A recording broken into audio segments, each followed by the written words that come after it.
On this edition of Yukon Today, we travel to the coastal region of northern BC. The Taku River Tlingits have a 5-year plan to get them more involved in the management of that river's salmon fishery. Tonight, a full program documentary entitled The Drive to Survive on the Taku River.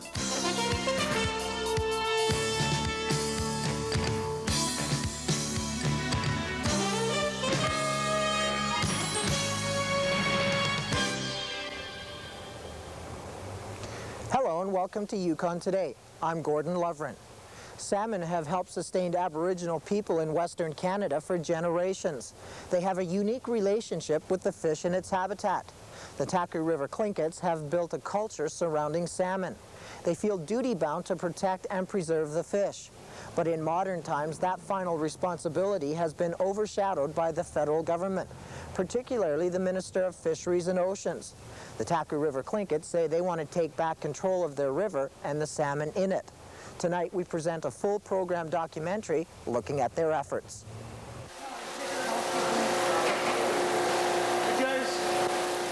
This is Icy Water's fish processing plant just outside of Whitehorse, Yukon. Employees are cleaning and processing salmon for markets in Edmonton, Calgary, and Vancouver. This stage is the tail end of a production line that begins in the wilderness of northern British Columbia. Sockeye, chum, coho, and Chinook salmon are harvested here, the Taku River, 160 kilometers south of the Yukon-BC border. This river is part of the traditional territory of the Taku River Tlingits. They want control of the river and its salmon fishery, which they claim they never relinquished. Tlingit will always be here. Till the last Tlingit is dead, this will be Tlingit land. You know, our ability to fulfill our responsibility to this land is a second issue.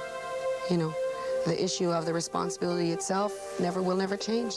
I fish down here, so I could pretty well do what my ancestors been doing, which is fishing down here and keeping the ground so they know that we're down here. And then we're putting our land to use. So the government moves in and we're not putting our land to use, it's a good enough reason for them to take it. So we're here, we're here.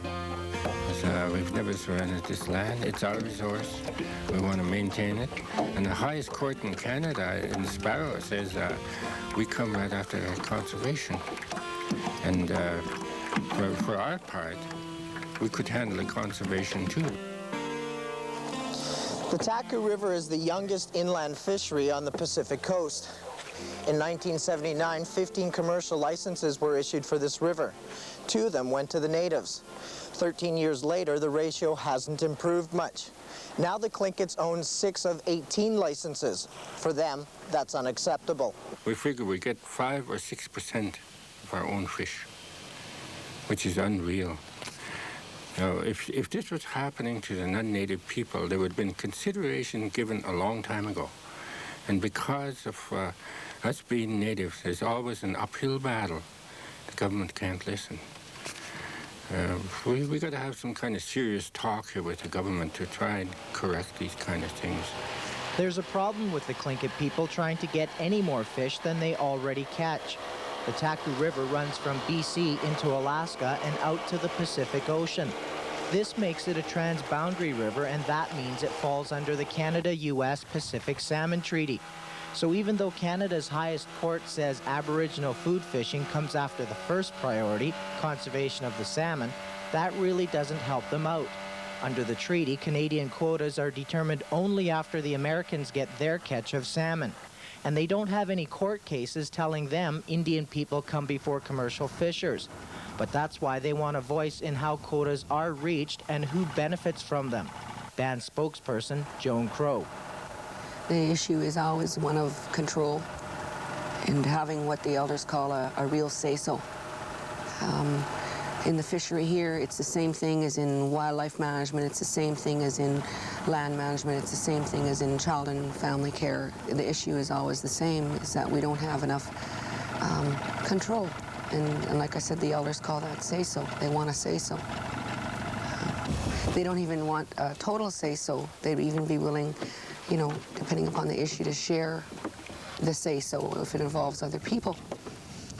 But as it stands now, we don't have any real access to the decision-making process in the fishery.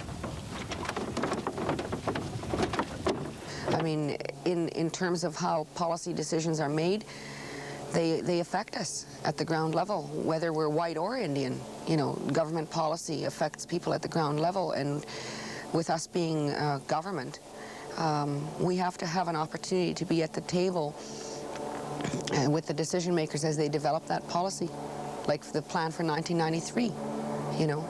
I think we're capable of informing ourselves to the extent where we could make a valuable contribution to having a plan that would better meet the needs of all the people on the river.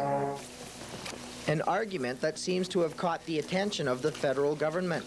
Ottawa has agreed to a 5-year program costing $1.6 million.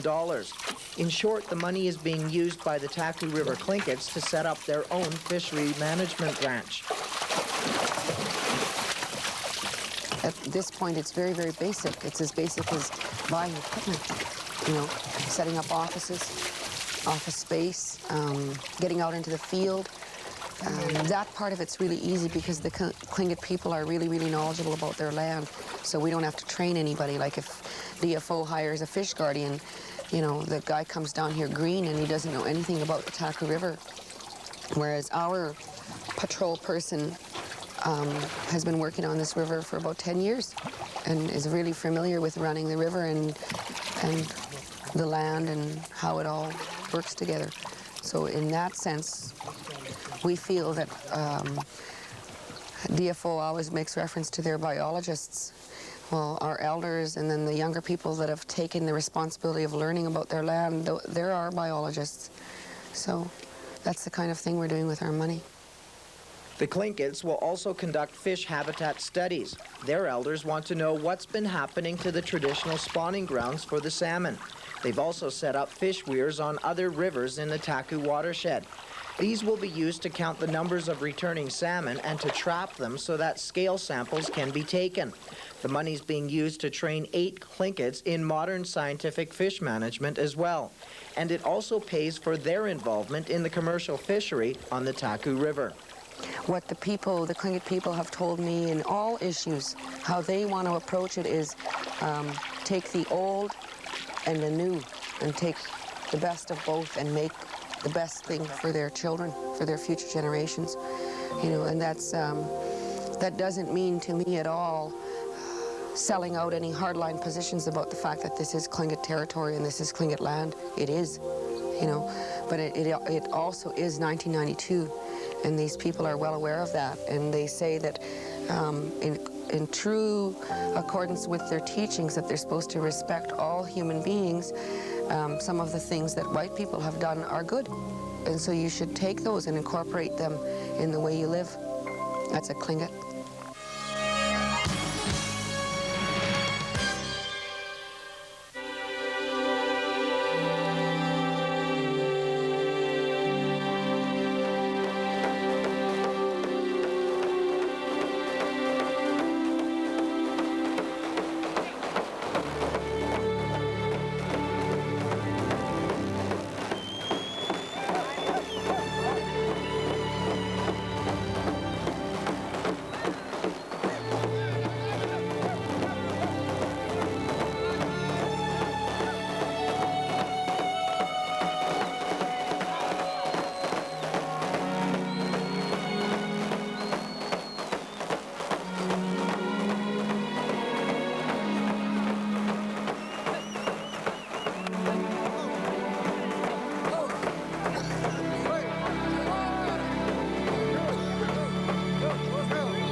Commercial fishers make a wage by selling their salmon to fish processing companies.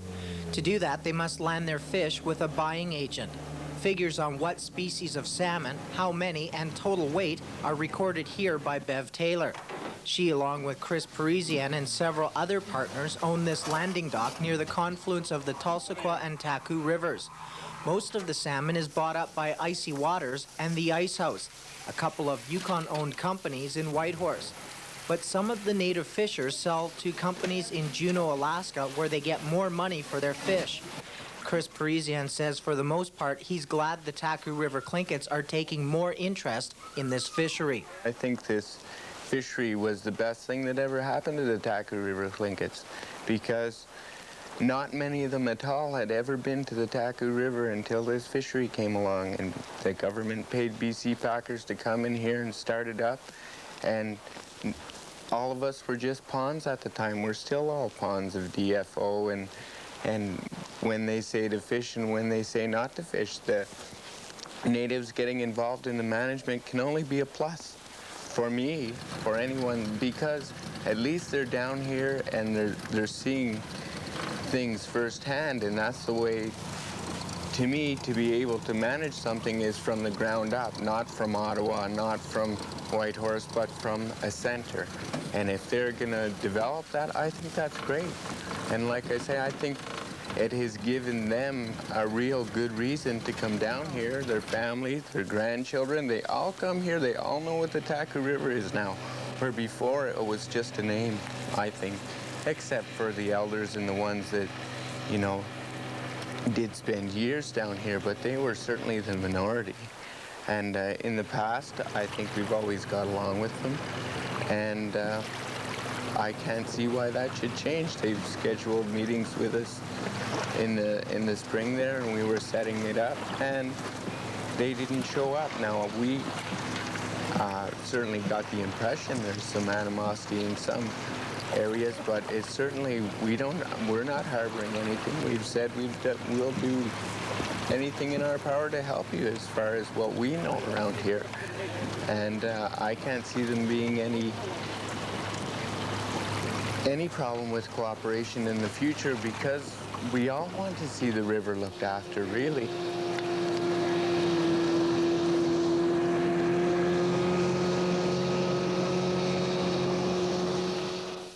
It's getting full, eh? Yeah. As we mentioned earlier, the Tlingits own 6 of 18 commercial fishing licenses on the Taku River. They want a bigger share of those permits. Some would like to see Ottawa buy back a few of the licenses and turn them over to the natives.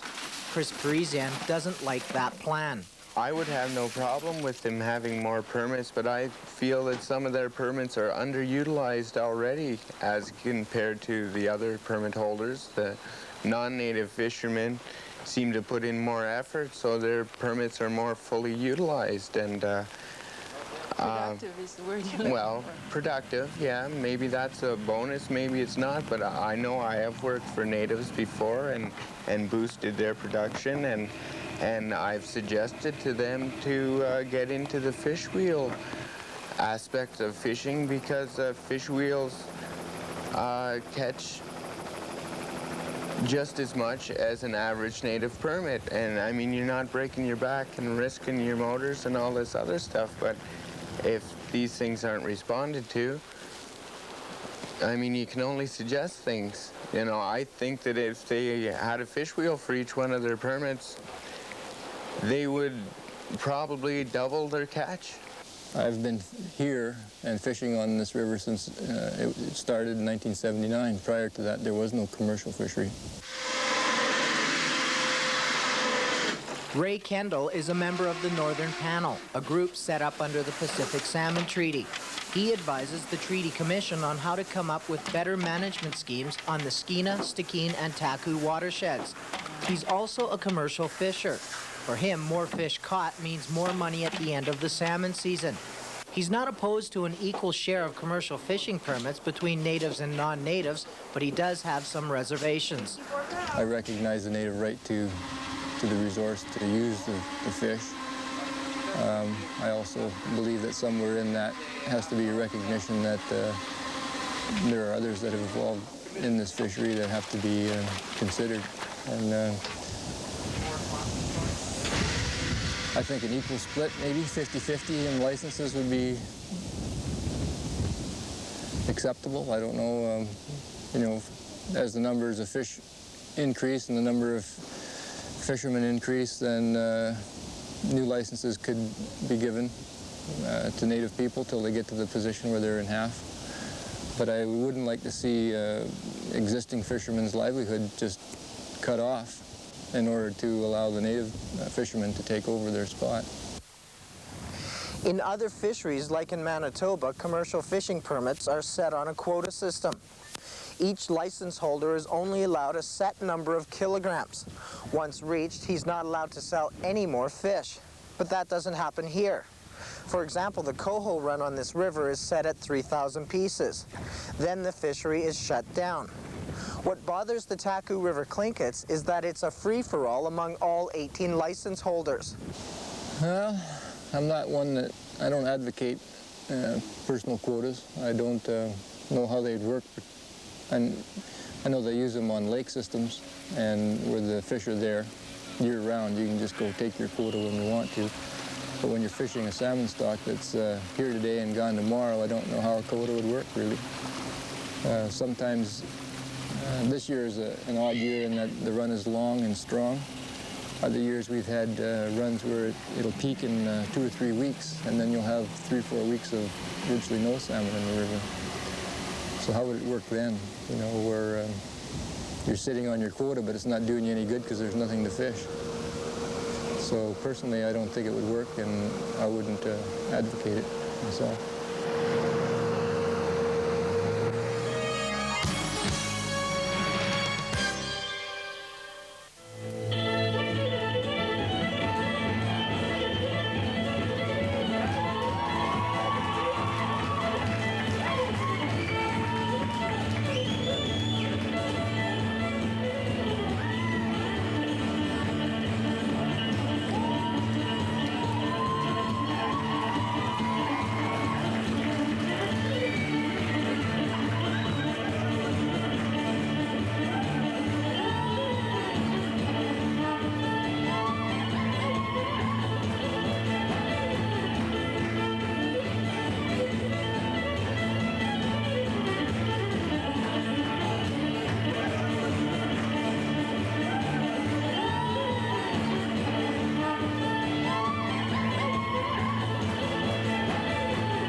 How the Taku River is fished is a decision that's made here at the Department of Fisheries and Oceans office in Whitehorse.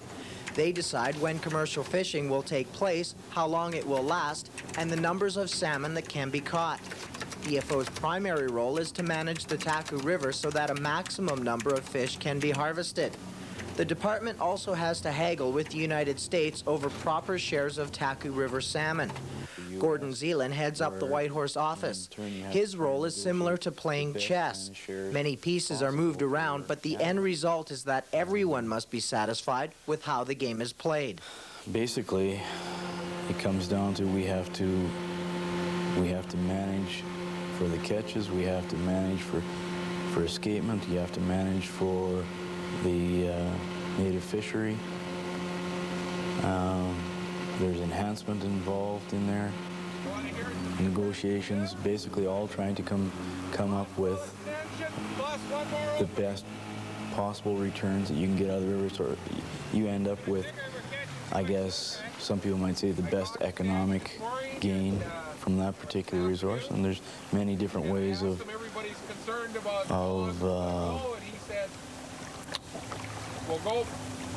quantifying that economic gain. It may be different to the Tlingits as it is to, or compared to maybe some of the commercial fishermen. Control of their own lives here in this area is within living memory. And for me as a worker, you know, as somebody who works for the people, that's really something that makes my job easier, because it's within living memory that these people have controlled the river. One of the elders living now, her brother was actually a guardian on the Alaska, way past on the Alaska side, because their traditional territory goes over into Alaska. And he would guard the river? And it was a good way, the way that Henry Stevenson started in the first place, and that his nephew, Thomas Bowman, he took his place until he died. Then Thomas Bowman got my brother to take his place before he died. He told him, this is our river and you're the one going to be there. But after my brother died, that's just what happened. Anybody go there. They help themselves in the mouth of Taku River, and which is not right, for me anyway, for all of us. I see that's what's happening on the river is over-harvesting. And I hear different individuals saying, you know, there's a lot of fish this year, so let's take all we can. I mean, what about next year, the year after? I think what they're saying is we want some for our children, our children's children. And what I hear them say a lot is we take care of our land, and the land will take care of us. And then don't forget, Melvin, this is the only resource we have left. I mentioned before that they pump oil out of this earth, and they cut the timber, they put pulp mills in, and the taxes has gone to the wrong person. It's gone to the government. Now we're talking about Indian self-government. We have to make the laws to this land because this is our resource. And be damned if we're going to lose this one, because it's ours. One day or another, the native people is really going to win. And when they win, they're going to put the law down that the white people wouldn't be laughing at them anymore. And I can see it just as plain as the day, it's coming. One day or another, they're not going to push no Indian around. They'll have more respect for the native people. Can we give up control? Well, so far the minister has still said that in the end he has the ultimate control, and I'm sure that will be open to either future negotiations or changes as time goes on. Now, I don't really see Ottawa as being the great yes or no people. Basically, I would say most of the management that comes out of the Taku comes out of either the White Horse Office or local knowledge. I mean, we have the opportunity to make changes, and I think as long as it doesn't affect Ottawa's general policies, we can do with it basically whatever we want in terms of coming up with something that's satisfactory to all people and all user groups. So I would say that, yes, they will be front and center along with anybody else that's interested. I'd say the major problem that we have had in the past is that people have left it to others to manage the resource. And now maybe they're becoming more aware and they have more concerns and they want to be more involved. I guess my comment is great. The more involvement we have, the more interest there is, and hopefully the fish will benefit in the end. So where do the Taku River Tlingits go from here? Well, they have 5 years to prove they can make a difference in the management of the Taku River salmon resource. But they're up against some tough obstacles. Canada and the United States are still bickering over share percentages of the salmon. Non-native license holders still outnumber them, but they're determined to show everyone they can be a part of the river economy once more. The old saying used to be, oh, put a case of whiskey over there and they won't be fishing. But now they're opening their eyes because they see cabins going up and people wanting to stay more than just stay here for the summer. And there's a lot of respect growing back here. But it takes a while. The NDP provincial government has established a BC Treaty Commission to deal with land claims. The 5-member commission will be made up of 2 Aboriginal representatives and a provincial and federal commissioner. A chairperson will be chosen by the 3 groups. The Taku River Tlingits may be able to get control of the river and the salmon fishery through negotiations at the land claim level. Getting started is really quite simple, with only a letter of intent needed to begin negotiations. The Taku River Tlingits say they're ready right now. However, the commission won't be up and running till next spring. For Yukon Today, I'm Gordon Lovren.